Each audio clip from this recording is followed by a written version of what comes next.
Na Rota 2, vamos então conceituar e procurar entender melhor o que são e quais são os gêneros textuais e os tipos textuais que encontramos quando produzimos textos.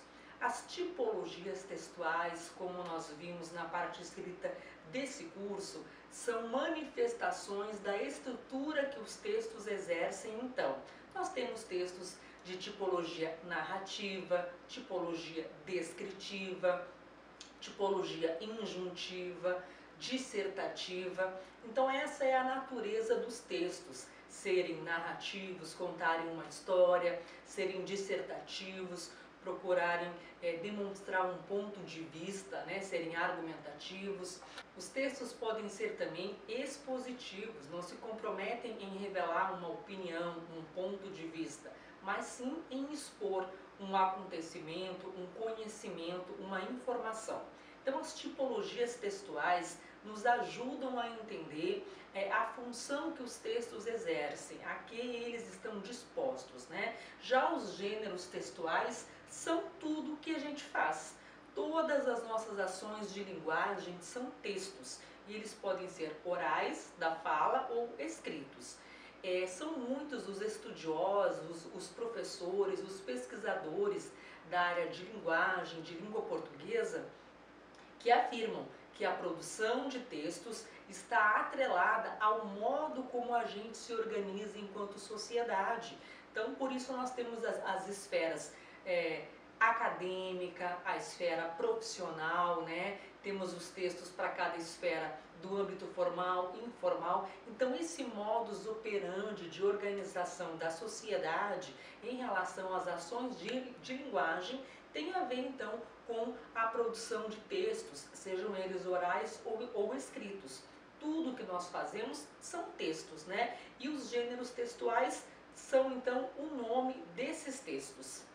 Nesse sentido, os gêneros textuais, ou seja, os textos que nós produzimos, seja em casa, no ambiente profissional, com os colegas, né? Seja no ambiente acadêmico, seja formal ou informalmente, esses textos nos ajudam a compreender o funcionamento das relações pessoais. Então, por isso é muito importante a gente ter uma noção muito clara, né, de quais são os textos formais e informais, porque isso nos ajuda a desconstruir, né, no curso anterior nós falávamos sobre isso, desconstruir essa questão maior de isso está errado, isso está certo, né, em linguagem, de acordo com o ponto de vista de muitos linguistas e estudiosos da área, não temos certo e errado, né, temos os contextos formais, informais, as esferas de circulação dos textos. Então caberia a quem produz o texto compreender se aquele texto,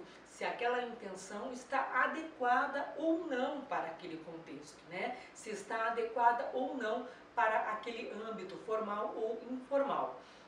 Nesse sentido, quanto mais a gente domina, né, a questão dos gêneros e entende o funcionamento deles na sociedade, melhor a gente consegue produzir os nossos textos, né, de maneira clara, de maneira assertiva, intencional, com objetividade, para que a nossa mensagem, o nosso intento comunicativo possa então fazer sentido para os interlocutores, ou seja, para quem vai receber os nossos textos. Alguns elementos são importantes para que a gente caracterize os gêneros, né? Ou seja, sempre que a gente estiver em contato, em interação, a gente identifique os gêneros textuais. Então, por exemplo, é muito importante para identificar um gênero, para reconhecê-lo, que a gente tenha noção do interlocutor. Quem é essa pessoa que vai receber esse texto? Vai ouvi-lo ou vai lê-lo, né? Quem é esse receptor? Em que contexto ele está? Eu tenho muita proximidade, intimidade com essa pessoa? Sim ou não? Então, esse destinatário do meu texto, né, o texto que eu vou produzir, seja falando ou escrevendo, é um elemento muito importante na hora de conseguir estruturar a minha intenção comunicativa. Então eu sempre tenho que ter em mente de que nós nos comunicamos para alguém, com alguém, e claro, com alguma intenção. Logo, a gente precisa pensar sobre essa pessoa, precisamos considerar esse interlocutor na hora que vamos elaborar, né, produzir as nossas ideias.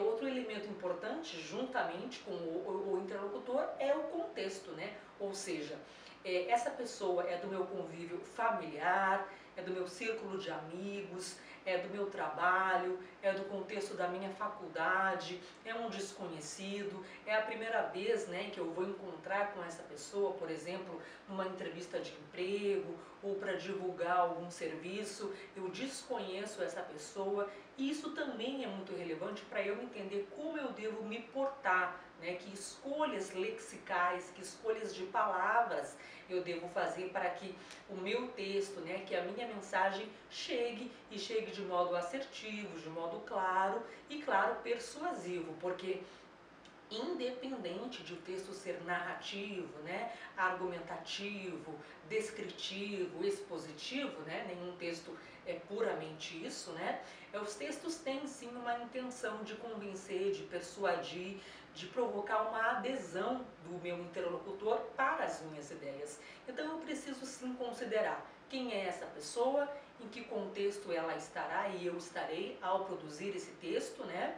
A função social que esse gênero de texto, esse texto tem, né, para essa questão, para esse ambiente, para essa intenção que eu tenho, qual é a função de uma carta aberta num jornal, por exemplo, qual é a função da redação do Enem para um candidato a uma vaga numa universidade pública, né? Qual é a função de uma aula, né, para um acadêmico que está entrando no meio universitário. Então nós temos que considerar assim que os textos que nós produzimos, eles, além de uma intenção, eles vão ter uma função na sociedade. E outra questão, claro, é a linguagem, né, que eu adoto, as escolhas que eu faço, né, considerando os ambientes formais e informais. Então, os gêneros textuais, eles classificam os textos por suas funções sociocomunicativas, considerando, além dessa estrutura linguística, né, desse padrão da tipologia, né, de uma organização que o texto tem que ter, uma introdução, né, uma abertura de ideias, um desenvolvimento, né, uma apresentação de argumentos ou de fatores e um fechamento, por exemplo, uma conclusão, além dessa organização estrutural, né, digamos assim, nós também temos aspectos extralinguísticos, que é isso, né? O interlocutor, o contexto, a situação, os demais envolvidos e que nós precisamos considerar ao produzir textos. Explorando um pouco mais, então, dos elementos que compõem, né, a estrutura dos gêneros textuais, é importante nós frisarmos, então, que os gêneros, tanto orais quanto escritos, eles têm uma função social, ou seja, eles têm uma importância perante a sociedade, perante o meio de circulação. Então, nós temos que pensar, assim, em identificar sempre, ao produzir um texto, qual a finalidade, né? Com que intenção eu faço isso, qual a utilidade, a importância de dizer ou de escrever isso em tal contexto para determinada pessoa, né? Nós temos que pensar também sempre culturalmente falando, né? O que está implícito e explícito, o que será que eu devo e posso revelar de modo explícito, o que precisa ficar implícito, né? Subentendido, o que eu não quero ou não posso dizer, né? Os textos estão aí, nós queremos dizer coisas, né? E às vezes, quase sempre, nós fazemos escolhas de não usar determinada palavra, de não dizer tudo claramente, para esperar, né, que essa pessoa que vai receber o texto, que o meu interlocutor, ele consiga inferir, compreender o que eu quero dizer, né, que ele consiga fazer uma leitura dos subentendidos também. Então é importante destacar que o estudo dos gêneros de texto, ele valoriza a linguagem como uma ação comunicativa, né? Nós fazemos ações de linguagem, então nós dizemos coisas, fazemos coisas ao falar, ao escrever, né? Isso são ações de linguagem. Então todo texto ele vai nascer de uma intenção, de um intuito, de uma necessidade, seja individual ou coletiva, né? Então é essencial a gente pensar sobre a estrutura desse texto. Então por isso nós temos que ter em mente, né, para que serve cada texto, né? O que é um artigo de opinião, para que ele serve, que função ele tem, a que pessoas ele chega, né? O que é uma carta aberta? Embora os dois são gêneros argumentativos, né? Querem expor uma opinião, querem argumentar e por vezes convencer os interlocutores, né, a uma adesão de ideias. Eles têm a sua diferença na estrutura, né, na forma de escrever e até mesmo na intenção, né? Então nós precisamos entender que a tipologia pode ser a mesma, né, dissertativa, argumentativa, mas os gêneros, cada um tem a sua função e eles se diferem na sua estrutura. Um segundo elemento muito importante para a gente pensar os gêneros textuais e compreender o funcionamento deles na sociedade é pensar então o interlocutor, né? O seu autor, o produtor do texto, seja oral ou falado, e o receptor, né? O leitor ou o ouvinte. Porque como eu posso falar ou escrever, então essa pessoa que vai receber pode ler ou ouvir. Todo indivíduo ele possui uma identidade, né? Um status, uma característica própria, né? Valores que vão marcar a sua posição social, política, ideológica na sociedade. Então, nesse sentido, né, com relação à questão cultural, né, que cada pessoa carrega consigo na sua identidade, a sua questão cultural, né, filosófica, ideológica, a identidade dos sujeitos, de modo geral, envolvidos, né, numa interação, numa comunicação, seja falada ou escrita, ela influencia na hora de produzir o texto. Então, quem eu sou, que papel social eu exerço, qual é a minha profissão, né, qual é o meu status perante a minha comunidade, perante a minha equipe de trabalho, né, perante onde eu ando, né. Então, tudo isso que faz de mim tal pessoa, né, com tal imagem, tudo isso influencia na hora de eu produzir os meus textos e, claro, as minhas escolhas, né, as escolhas que eu farei das palavras que eu vou utilizar, da minha abordagem ao tratar de algum assunto mais polêmico, mais difícil talvez,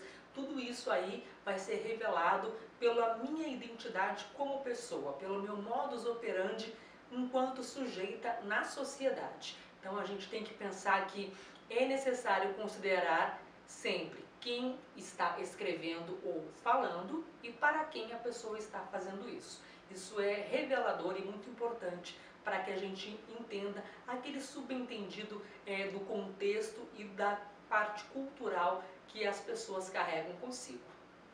Outro elemento muito importante para que a gente consiga entender melhor os textos que as pessoas produzem, né, manifestam, divulgam, postam, publicam, republicam, especialmente nas redes sociais, né, com a questão tecnológica, as pessoas ficam repassando textos, né, printando, mandando isso adiante sempre. Então, sempre que a gente recebe, né, algum texto, um áudio ou uma mensagem, um elemento importante na identificação desse gênero de texto, né, na origem, na intenção, é pensar o contexto de uso desse texto, né? O contexto de uso se refere ao local cultural no qual o texto está inserido.